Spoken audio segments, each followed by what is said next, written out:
Buenos dias, muchachas, muchachos, como estão? Espero que bem. Bom, iniciando aí na unidade 5, nós iremos ter como tema a bicho que não conozcas, no le pises la cola. E essa palavrinha cola, ela vai estar, como está se referindo aí a bicho, ela tem como tradução cauda, mas em outro contexto ela pode também ser fila, tá certo? Nós iremos fazer uma leitura de um texto, comentar um pouquinho sobre, e eu irei passar um áudio onde vocês irão ouvir um textozinho e relacionar com o outro que nós temos aí na apostila para responder algumas questõezinhas, ok?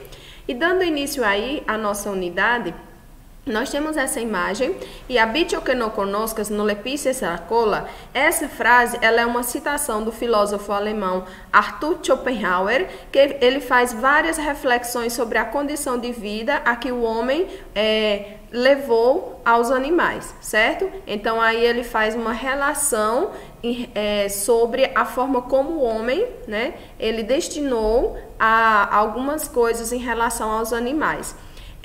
No caso aqui, o que nós poderíamos dizer? A bicho que não conosco no le pises la cola, levando em relação à nossa vida humana. A gente poderia também relacionar no sentido de dizer que é preciso tomar cuidado ao atuar com pessoas que sejam desconhecidas, né? Porque às vezes você não consegue identificar, saber a reação dessa pessoa, como ela irá atuar com você. Então, é necessário que você conheça a pessoa para poder atuar com ela, para não ter surpresinhas em relação ao seu comportamento, ok? Aí abaixo nós temos essas perguntinhas. Qual é a importância de los animales en la vida contemporânea? Qual é a importância? O que você acha? Qual é a importância que os animais têm na nossa vida contemporânea, na vida contemporânea? Eles servem como parceiros, companheiros, né? O que vocês poderiam me dizer? Façam aí que eu quero. 2. Como as sociedades humanas impactam sobre os animais? Qual a relação, né? Qual o impacto que há do homem com o animal? Que vocês me diriam? 3. Que se pode fazer para garantizar a diversidade da vida em planeta? Para garantir a vida de todos no planeta, o que poderia ser feito para garantir isso, ok? Então, vou querer esse questionamento aí de vocês, tá certo? E aqui nós temos esse quiz, onde apresenta aí alguns animais para vocês que está relacionado ao mundo hispânico. Vocês conhecem esses ou outros animais, né? Sabem dizer de qual região hispanohablante eles são, né? De qual país? Então, vamos lá. Testa tus conhecimentos sobre o mundo animal em Hispanoamérica, né? Na primeira, nós temos essas 3 imagens. No outro slide, nós temos mais 2 imagens de animais.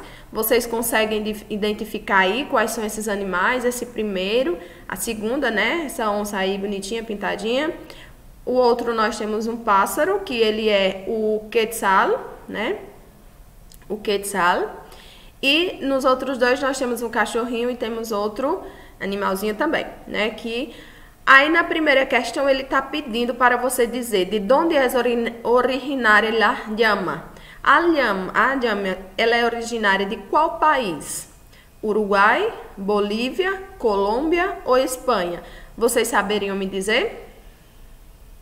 Quem disse aí Bolívia? Acertou, muito bem. Qual é o animal símbolo de Chile? Cóndor, tortuga, quetzal, anaconda. Do Chile. Qual desses animais aí é originário do Chile? É símbolo do Chile? Cóndor. Cóndor, ele é um animal e ele é meio assim parecido com o urubu, ok? Ele é uma ave. Então, cóndor é o animal símbolo do Chile. Quetzal. Quetzal, que é esse pássarozinho que nós temos aqui ao lado, né? Quetzal é réptil, pájaro, mamífero, insecto. No caso, ele é um pájaro, né? Pássaro. La raza de perros originária do norte de México é Chihuahua, Golden Retriever, Pitbull ou Fila? Vocês me diriam aí qual? Chihuahua. 5. Se pode encontrar em el desierto de Atacama calamares, camarões, zorros, raposas, mariposas, borboletas ou ranas, que são rãs, sapos. Zorros, raposas. Muito bem. E agora nós temos aí um textozinho. Aqui o texto ele vai ser dividido em duas partes, né? O autor ele utilizou por dividir o texto em duas partes, né? A primeira ele vai falar sobre os cachorros que entendem mais de 150 palavras e podem contar. Ele vai falar um pouquinho aí sobre essa pesquisa que ele fez e chegou a esse ponto, né? E a outra varia em função da raça, ou seja, que dependendo da raça, o animal pode ser mais ou menos inteligente. Vamos lá observar aí a leiturinha do texto. Los perros entendem mais de 150 palavras e podem contar. Cualquier dueño de perro ha intentado en alguna ocasión convencer a propios y extraños de lo lista que es su mascota, pero ahora además se sabe que algunos pueden contar hasta 5. Entienden más de 150 palabras, incluso intentam enganar a los humanos em seu benefício. Né? Então, ele chegou à conclusão de que alguns mascotes, né, cachorros, eles podem contar até 5 e podem falar até, né, entendem mais de 150 palavras e poderiam até tentar enganar o humano, né, o seu dono, no caso, para se beneficiar, né? Fingir aí algum comportamento onde fosse para o seu benefício próprio. Estas son las conclusiones del psicólogo experto en investigación canina Stanley Coren de la Universidad British Columbia, que interviene en el Congreso Anual de la Asociación Psicológica Americana para hablar de como piensan los perros. Então, ele aí fez um estudo, né, para entender, saber como pensam os cachorros. Coren, autor de libros sobre perros e seu comportamento, ha revisado numerosos estudos para concluir que o melhor amigo do homem tem capacidade para resolver problemas complejos e é mais parecido a los hombres e outros grandes primates de lo que se pensava. Então, ele aponta aí que o animal, o cachorro, ele tem uma inteligência além do que nós poderíamos imaginar, né?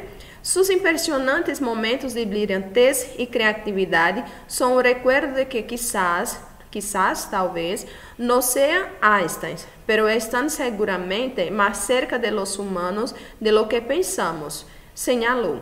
Coren indicou que, según diversas medidas conductuales, las capacidades mentales del perro están cercanas, ou seja, próximas, a las de um niño de 2 a 2 anos e meio.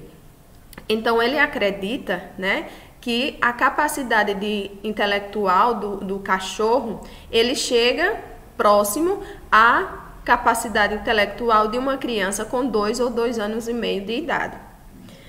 Varia em função da raça. Hein? Como eu disse a vocês, ele dividiu em esses dois tópicos e aí ele vai apresentar aí que a inteligência canina, no caso, vai variar de acordo com a raça dele. Además, asegurou que a inteligência varia segundo o tipo de perro e que a raça determina algumas das diferenças entre animais. Assim, explicou que há 3 tipos de inteligência canina: instintiva, adaptativa, a capacidade de aprender do entorno para resolver problemas, e de trabalho e obediência, o equivalente à aprendizagem escolar.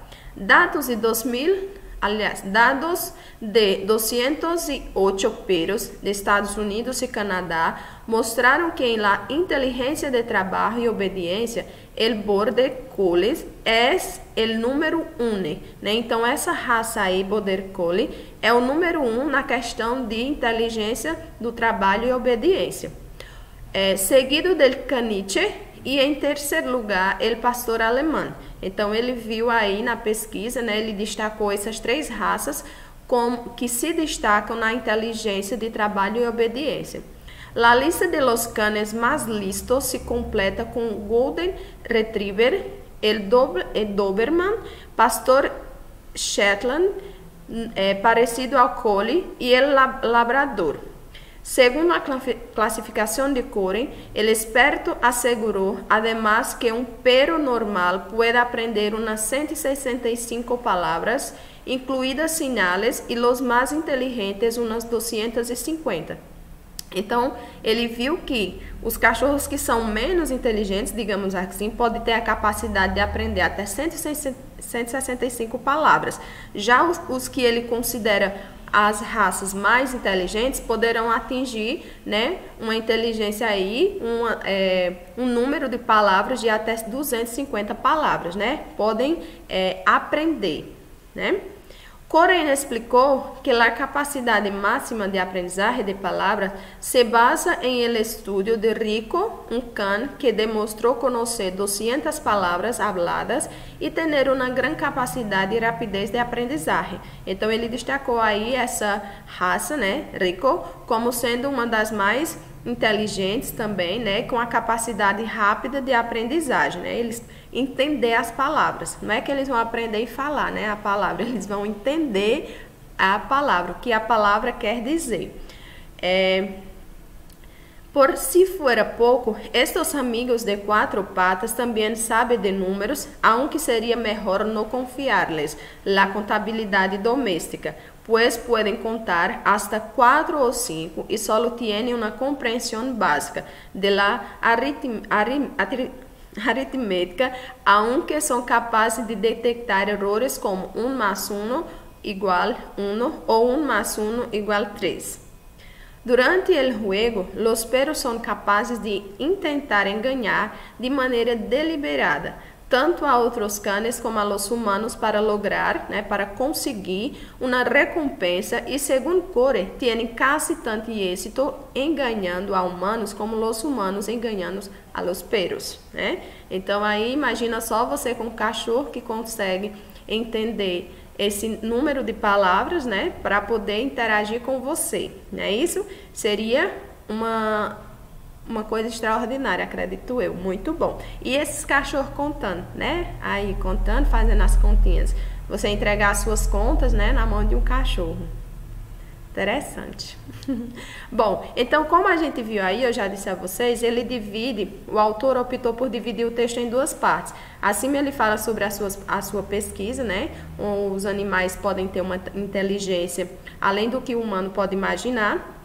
Abaixo ele disse as raças que são mais destacadas na questão da inteligência e a inteligência que eles poderão atingir, né? Se eu pergunto a vocês o gênero textual, seria o quê? Nós estaríamos tratando de quê? No caso aí, nós temos uma divulgação científica, né? Coren, ele faz, que é o especialista, ele faz uma pesquisa, né? E aí ele faz a sua divulgação científica. Então, ela tem como objetivo o quê? Apresentar a um público leigo, né? Ao público que não conhece, as descobertas científicas que são realizadas e publicadas por instituições acadêmicas, né? Entre outros, ok? Nós poderíamos também destacar aí como característica a linguagem mais formal, né? Ele utiliza na divulgação científica uma linguagem mais formal, mas que não fica tão difícil de qualquer uma pessoa entender, né? Ela é acessível ao público, a todo o público, né? Ela também utiliza alguns termos técnicos e substitui por explicações mais detalhadas, né? Ele explica muito bem. Ok? Então aí a gente viu a questãozinha, a leiturinha do texto, onde ele vai apresentar a inteligência canina, ok?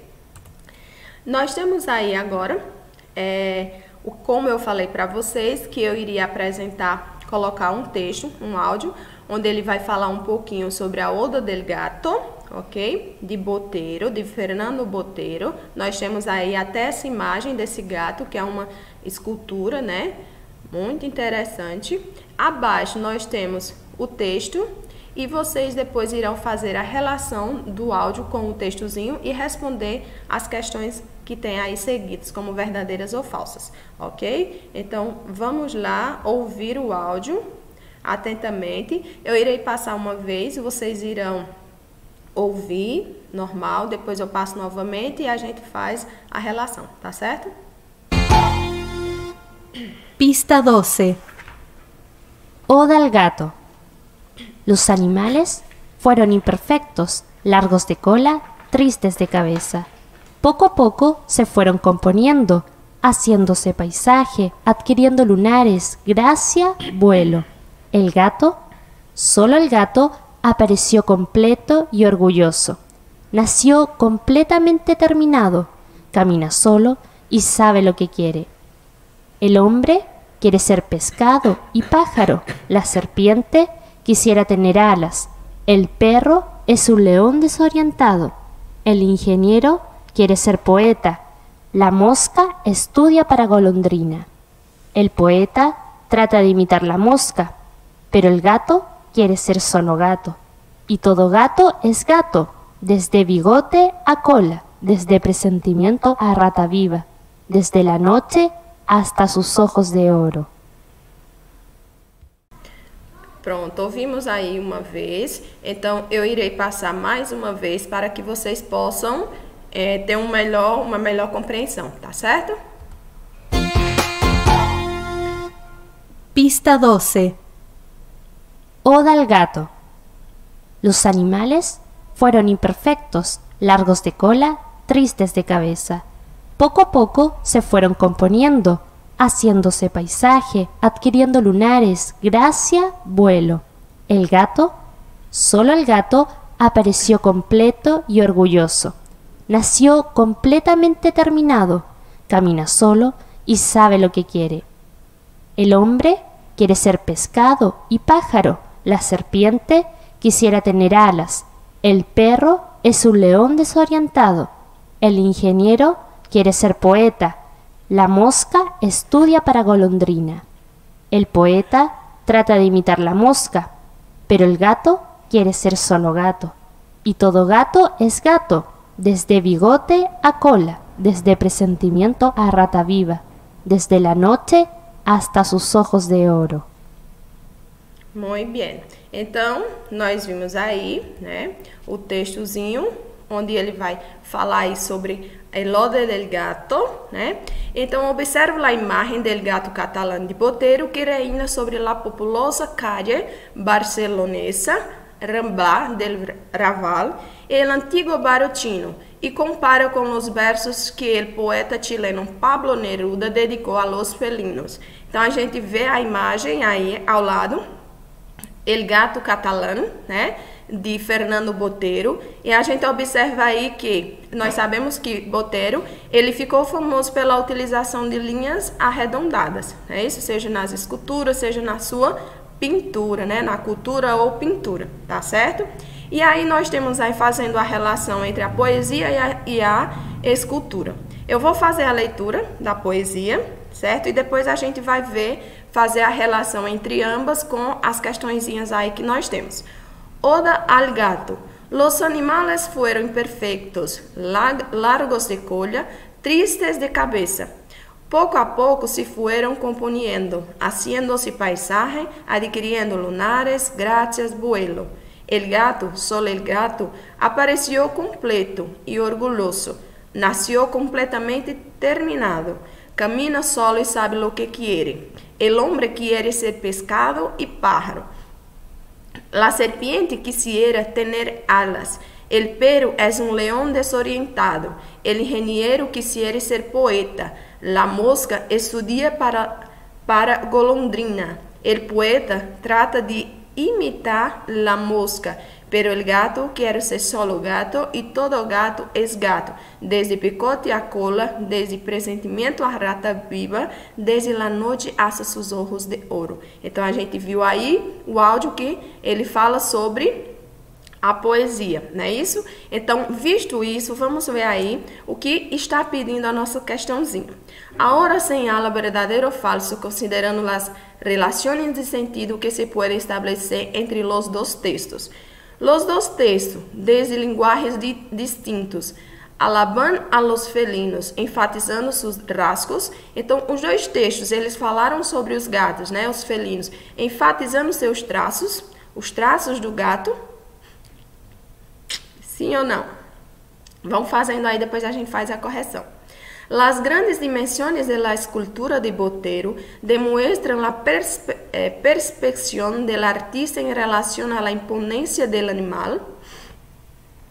Então, as grandes dimensões da escultura, né? A dimensão que ele dá ao formato, elas demonstram a perspecção do artista em relação à imponência do gato, do animal, no caso. La Oda de Neruda tiene como idea central la perfección del gato frente a la de los demás seres vivos. Ele dá uma perfeição ao gato mais do que aos outros seres vivos. La gente que pasa por la calle frente a la escultura enfatiza la idea expresada en el verso. Camina solo y sabe lo que quiere. As pessoas que passam, né, em frente, lá onde tem a escultura, elas enfatizam, né, a ideia que expressa no verso, caminhar sozinho e saber o que quer.